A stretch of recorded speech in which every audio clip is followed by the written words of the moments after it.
So then there's a petition led by one of the regional doctors here, Dr. Loge. Under 10,000 names, 5,000 of whom come from Nigwak area. 5,000 came from Nigwak. Wanted the MRI. Bang, bang, always petitions, always bang. And then it became an election issue. So everybody was promising an MRI. And that gave us comfort because everybody finally agrees. Everybody agrees. The MLA from Miramichi was championing it. His opponent was congratulating him on doing this. And the government was promising it. And the opposition was promising it. And Mr. Hogger was promising it. So it was really good. The only one I didn't hear talking to anybody was the People's Alliance. I don't think they knew where we were. But we now know we're going to get the MRI. I think so. That's right. Yes, you are. We are. And that's good. That's pretty good. But the bottom line,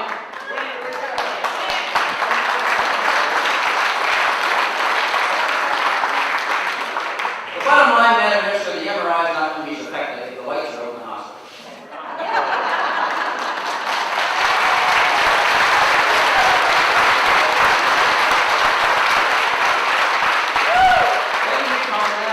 Then we come down. Then the previous government decided we're going to change the system, the 8 regions, whatever reason, I have no idea. But anyway, we obviously end up in a real dog's breakfast show, the whole thing now. And we all have to deal with it. As my old friend Frank Branch from Baptist used to say, you know, the bear might have pooped in the well, but we all have to drink the water.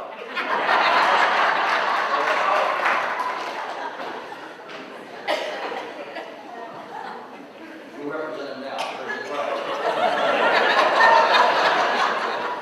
But we had a board that was chosen. And we had 2 members that were chosen to be our board members. 2 prominent members. And we were quite impressed with the activity of those 2 members. And then you wonder why we get anxious and what causes us concern when this spring they both received a letter, and it was in the interest of downsizing the board. The board was to go from 17 members down to 15 members. That's fine, it's unwieldy, you can't get a room big enough for everybody, that's fine. But why did the entire contingent of Miramichi get canned? And no other region, I mean, there's still 15 members besides the Miramichi members that were gone. We lost our 2. And I'm looking here, in the former Fredericton Hospital region, they have 1, 2, 3, 4, 5, 6. They have 6 on board. Gosh, I never knew that there was such a lack of confidence in Fredericton needed so many people speaking as they had. Then we have the Moncton region, the old Moncton Regional Board. They have 1, 2, 3, 4, 5. We don't have any. We're gone. We're history. So there is some justification why we are anxious. And then, of course, there's the St. John board. They really got used badly because they only have 3 members on the board. We don't have any. And it's something to do with politics, I don't think, because my colleague, Harry Doyle, the good old liberal, he's still on the board. He didn't get canned. It wasn't a liberal or conservative thing. It was a Miramichi thing. And he had to get rid of the Miramichi thing.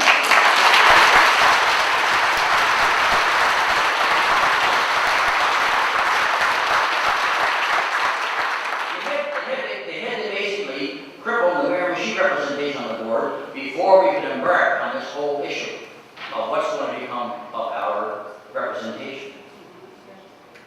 Now, we come to the final reason, one final reason why the board is concerned. And that's with regard to the trauma center. Again, not a rumor. Madam Minister, there was a letter put in the paper recently explaining a lot of the issues that have come to the fore. And one of them was regarding the trauma issue. And this is what was stated. to the people of Miramichi from Honorable Chairman, Chair Lady, and Minister. The Miramichi, Bathurst, and Campbell hospitals were designated Level 3, which guarantees 24/7 coverage in anesthesiology, general, and orthopedic surgery. A review of the first year of the system's operation identified several challenges in the ability of these hospitals to promise such coverage each and every day, evening, weekend. The review authors, this is the nub of the concern, the review authors recommend a single, that means one, Level 3 trauma center for the Northeast. That's from the Rescue Valley, right around the Cushing-Quack. A single Level 3 trauma center for the Northeast, located in Bathurst. That's not one. These are administrative orders. So, what does that mean? That means for the people of Rogersville, if Joe Dwernoff falls out of his tractor back in Pleasant Ridge, he doesn't come in 22 minutes to the Miramichi Hospital to deal with a bad injury. He's trucked off the mountain. That means if Alcid Salwa from Basin Ann gets hurt working on a sloucher boat, he doesn't come to the Miramichi Hospital to deal with the bad injury. He's trucked off to, I don't know where they want to go, Baptist Mountain, Magdalene Islands, I don't know where they're going. But they're not coming here. Now that final decision has not been made, but the point is that there is cause for anxiety. And the history of neglect in the Miramichi has given us justification to do so. Now, I want to get back to the issue of representation. I'm going to be very brief now, I'm winding this up now. Representation. It's important that the people of Miramichi have elected representation. Appointed representation is fine, but appointed representation does not have a legitimacy of being accepted by the public. It's like the Senate, okay? Does anybody really believe that the Senate represents Canada? No. It doesn't have the same, they don't have the legitimacy of being representatives of the public. So we need an elected board. And there's justification for that.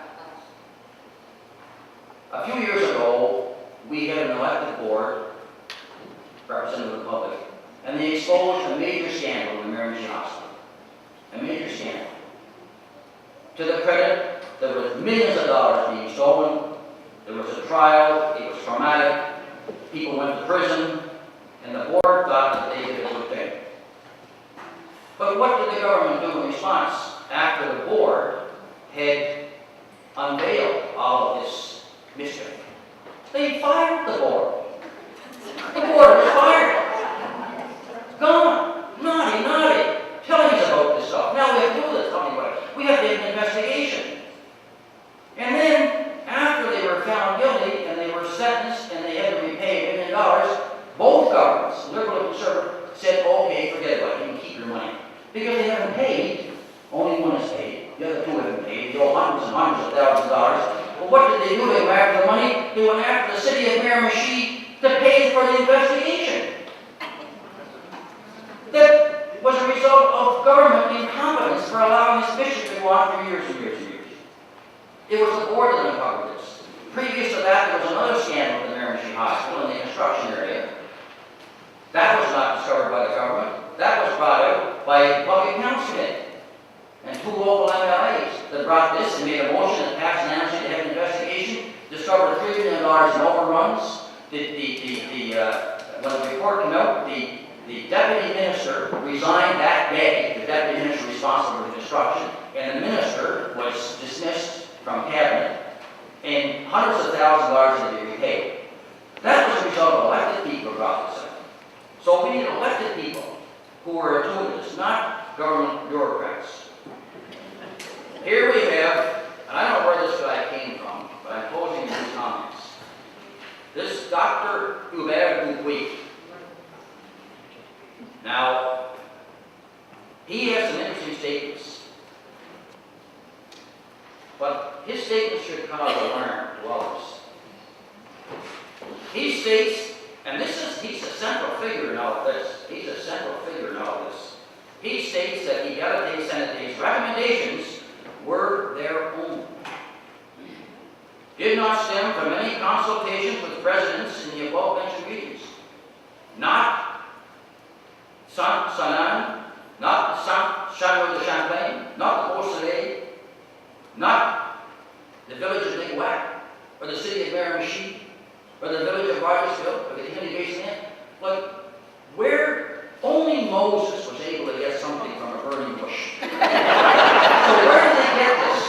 Where does he get this mandate? Except perhaps it comes from elitism. Elitism. Remember that word, Ben mentioned. They're very elitist among all of us. Some of them are frustrated politicians that if they can't get really elected in their real job, they pretend they're elected. Here's what he says. All francophones, regardless of where they live, have the right to fall under a francophone health authority. We understand what his point of view is there. Just as Anglophones have the right to fall under an Anglophone health authority. Can you imagine how you're going to do this?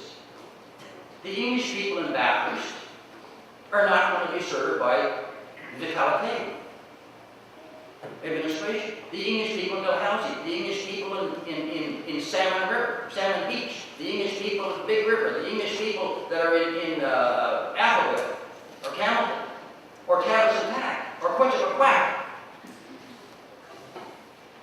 They're not going to be, or Misco Island. Where do they go? They all can't go to the Magnet Islands. Where are they going to go?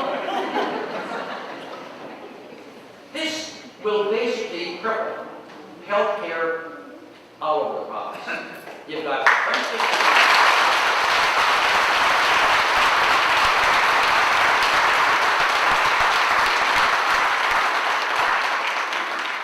I'm going to close on this comment. I'm kind of wondering, what is the motive behind Dr. Dupuy's intervention? What's the motive? And he says it so succinctly on August the 27th in the paper. It's time to start investing in the francophone side, very good, and not invest in the anglophone side. Isn't that a great way to bring us all together in one big happy family? And this is for God.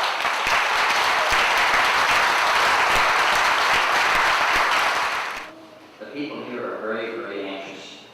They're looking, Madam Minister, for the government to show one little sign of goodwill, just to reassure them that there is not some kind of nefarious conspiracy. And I am going to suggest one way to show goodwill, Madam Minister, is to reappoint the two Miramichi members to the hospital board.